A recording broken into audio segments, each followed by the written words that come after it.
Son of a southern man, daughter of a freedman, children of the Civil War. Blackbird on a limb, both of them diving in deeper than they've been before. And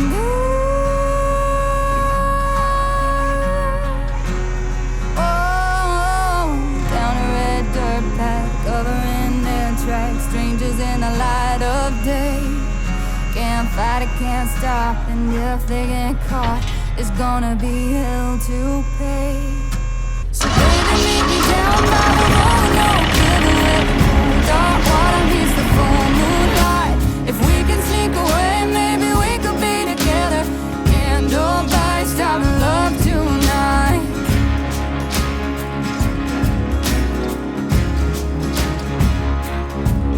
Didn't know they'd been followed down through the hollow till the hand grabbed her by the arm. Blood's thicker than water, but even his father ain't never gonna do her no harm.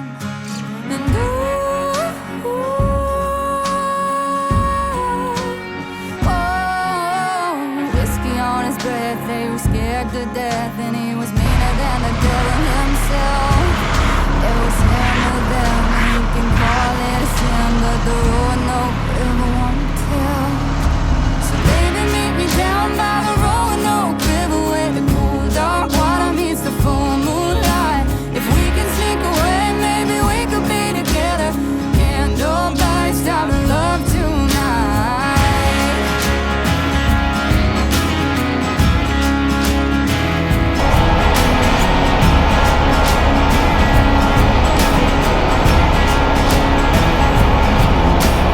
Can't nobody stop this love.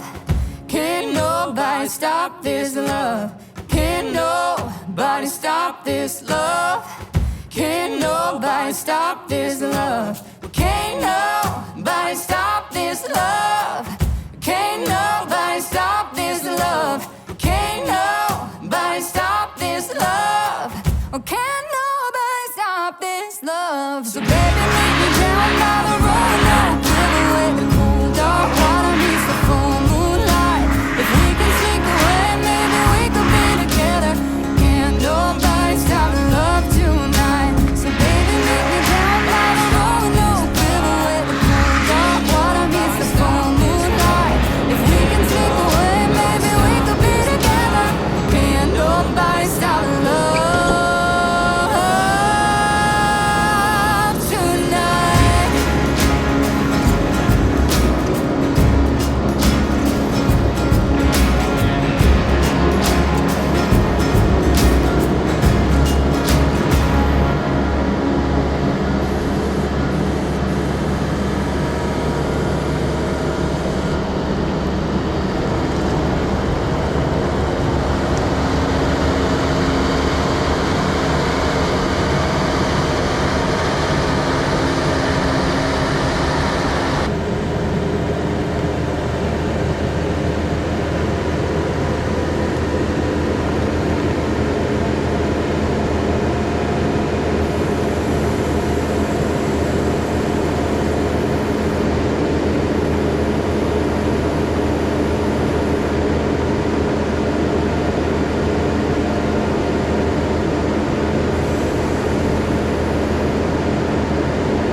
Welcome back to Outdoors with the Morgans. It is another beautiful day today. Hard to believe it is the 1st of February and it is absolutely beautiful out.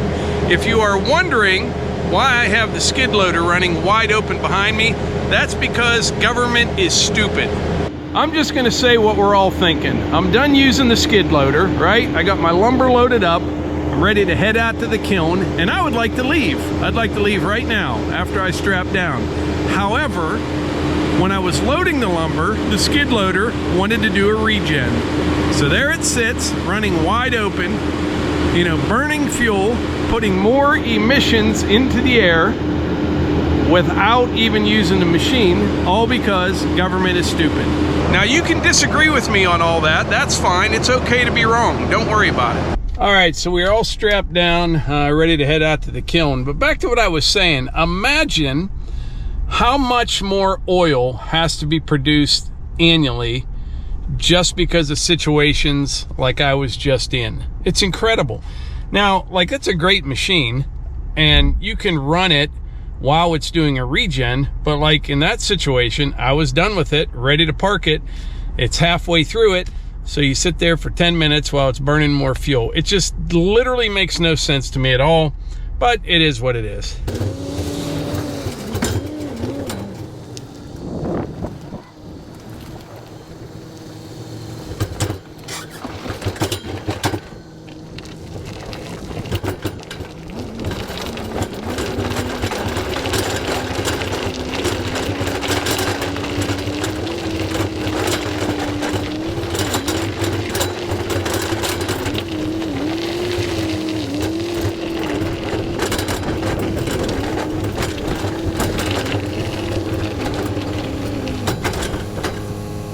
You see where it's split in two lifts there?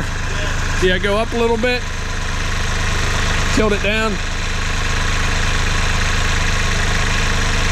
Come on in there and we'll see where you're at. Up a hair. You're good. Nope, back down. Okay, come on in.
All right, so we are over here at Chris Martin's place. Just got the Walnut unloaded.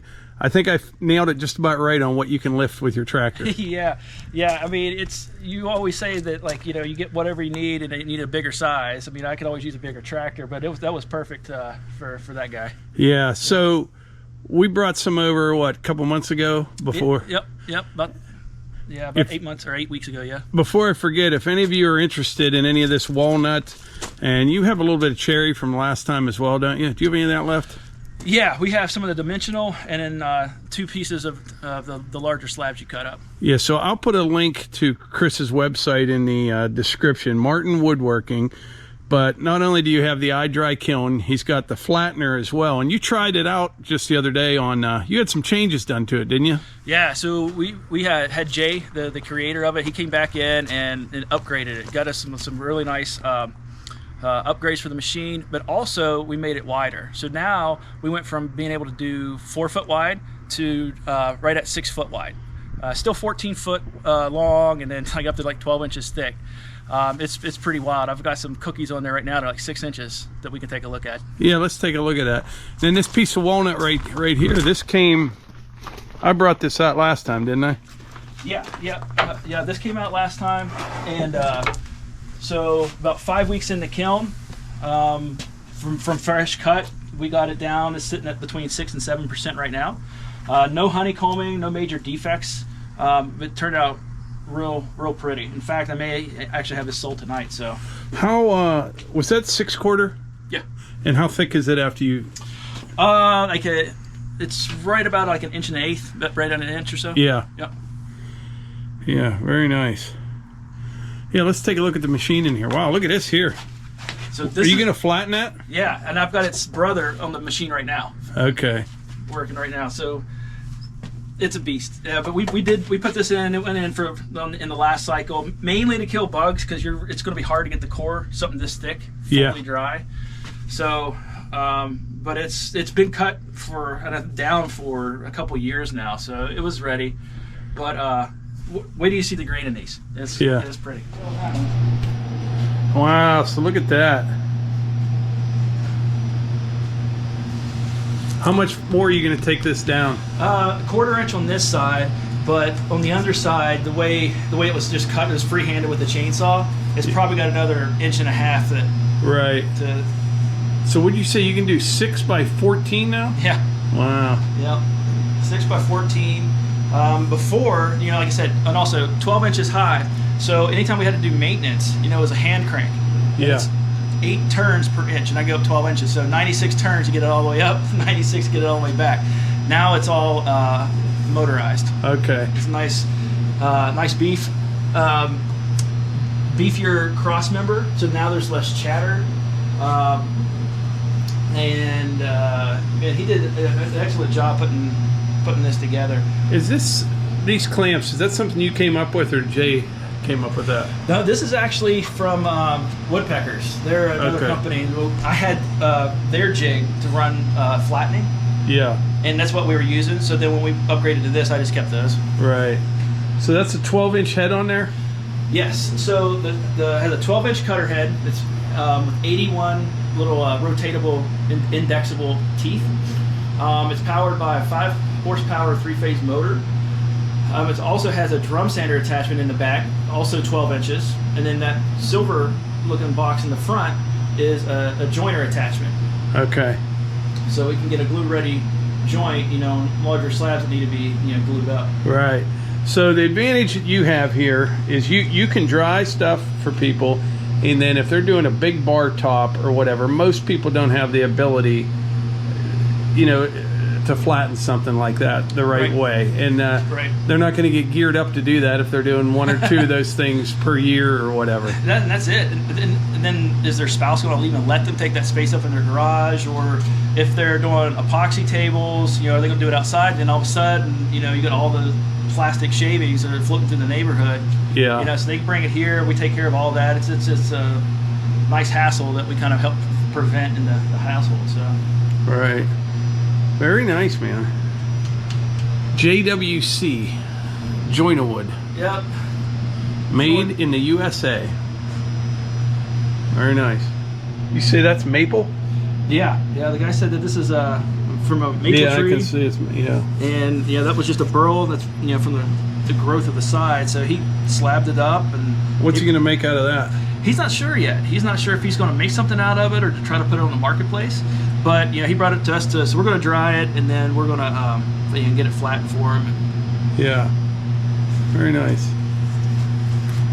Yeah, I think he tried to sand it just to see what the grain's going to look like. But for sure, it's still real heavy. It's still a lot of water in it. Yeah. So I know you're looking at this upside down, but this is how you run this thing. Yeah. So this is a little different. If you saw the one we had before. So before we had like a little paddle switch, and it was for both reverse and for forward movement. So now he's got this dial that we can really kind of like lock in the speed that we want without having to worry about like hitting it like we did before. He's got the forward and reverse. So what's nice is it's kind of like an e-stop. You know, you hit stop and everything just stops moving. We can set the speed we want. We'll just go real slow here. Hit forward, thing starts moving, and then when we make our pass, we can stop it without having to actually slow it down. Yeah.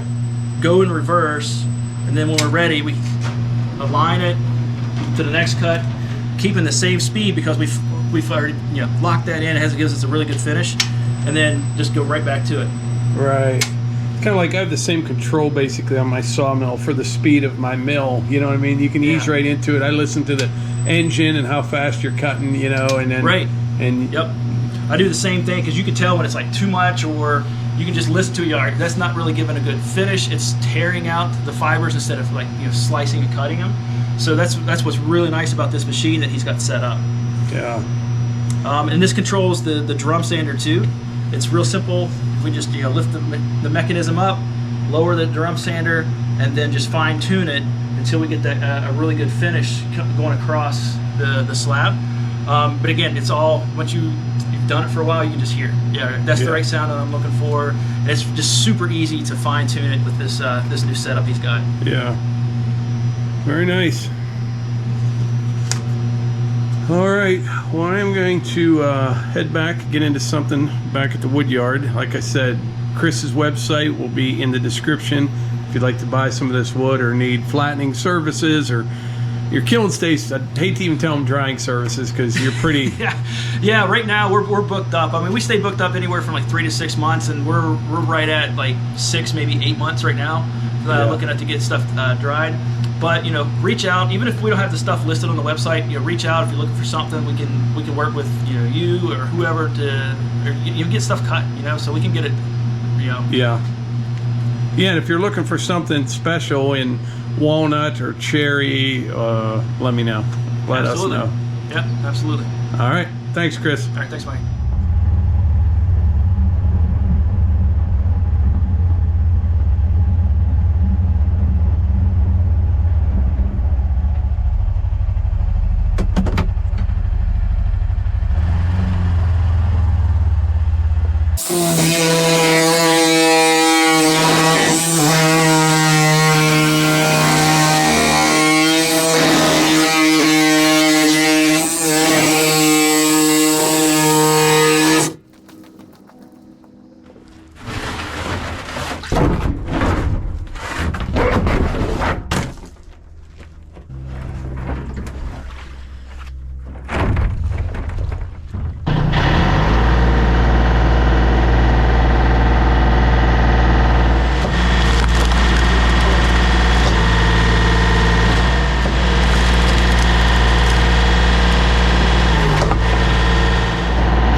we got a nice jag of wood split there in a hurry.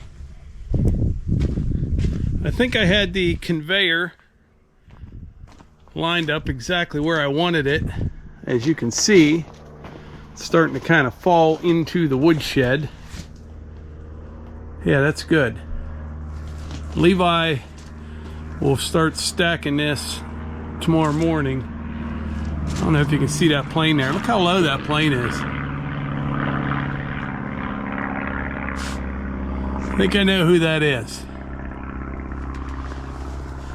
But yeah, Levi will start stacking this tomorrow, and we'll just keep splitting until this woodshed is filled up. I would say we split right there, a little over, definitely over a cord of wood, a little over a cord, which makes sense. So tomorrow we'll split this up here. I still have probably 2 more buckets of rounds out there in the clearing, but tomorrow we'll split this on the Wolfe ridge and just keep adding to the wood bunker. With that long conveyor there, I can probably get at least 3 more full cord in the wood bunker. No problem at all. A lot of people have been asking which machine is faster, the Wolfe ridge or the REX. Now I would have to say the REX is faster working by yourself. If you had 2 people on the Wolfe ridge, I don't know. This is fast with 2 people. You got to have 2 people to use this machine at its fullest. Sometimes even 3 people, because it's quick. I would say, I don't know, we'll have to do a timed event before that REX goes back, but I would say 1 person, the REX is definitely faster. 2 people on the Wolfe ridge, it would be close. I don't know for sure, but it'll be close. That's all I know. So I can't emphasize enough just how nice of a day it is right now. For February, I don't even know what it is, 7th, 8th, 9th, I'm not even sure. It's probably 50 degrees right now. And what's pretty nice is it's so cold in the morning, like this morning was 19 degrees, and it gets up to 50, sunny, just absolutely beautiful. Now it looks like next week we kind of get back into reality. It looks like highs in the mid 30s, lows in the 20s. We'll have to see how it shakes out, and maybe some snow, but as of right now, I am enjoying every minute of this. So a while back I did a video and I was talking about how, you know, I got started with YouTube, and when I started out, I was a firewood guy that made YouTube videos. And then over time, I'm not sure exactly when it happened, but I became a YouTube guy that cuts and sells firewood. You know what I'm saying? So there was a transition there, and I don't know when it was, but it got to a point, probably maybe a year before I left, maybe even 2 years before I left my real job. I went from a firewood guy that does YouTube videos to a YouTube guy that does firewood. Well, the more I think about it, I'm starting to transfer back to like a wood guy that does YouTube videos. In other words, we're producing a lot of wood, not just firewood, but lumber. We got lumber going to the kiln. I had a guy come pick some up the other day, some green lumber, and we have some pretty big plans coming up for this year, 2024, as far as lumber sales go, and firewood sales for that matter. So between the firewood, the lumber, fire starter, I'm starting to think I'm not as much a YouTuber anymore as I am just a wood guy. I don't know. Regardless of you know, what you want to classify me as, it doesn't really matter, and I don't care. Either title is fine with me. Maybe a combination of the two. We'll see. We'll just have to see how things all shake out and what this year brings, but I don't know. But before we wrap this up, a couple things I wanted to mention. Number 1, if you're interested, sign up for our newsletter. We send out newsletters maybe twice a month, and all you have to do is go to our website, outdoorswiththemorgans.com. As soon as you get there, it will pop up. There'll be a box enter your email, hit submit, and you will get our newsletter. If you don't, on some rare occasion, maybe check your spam folder, but we get a very high open rate on the emails. We can see that on our end, and it's high. It's very high. So all you do, go to our website, enter it in, and that's it. Don't send us an email saying you want to be on the newsletter. Just go to the website, enter it in. And I think there's something else I wanted to mention. Can't remember what it is. Oh, we got a big dirt moving project coming up here. Might even start that tomorrow afternoon. We'll see. It looks like I have 2 more days of this bonus week to enjoy and get a lot of stuff done. So I think tomorrow afternoon and the following day will be dirt moving days. We'll be knocking the new off of the new excavator. So look forward to that. But anyway, I appreciate y'all being here. I really do. And we'll catch you on the next one.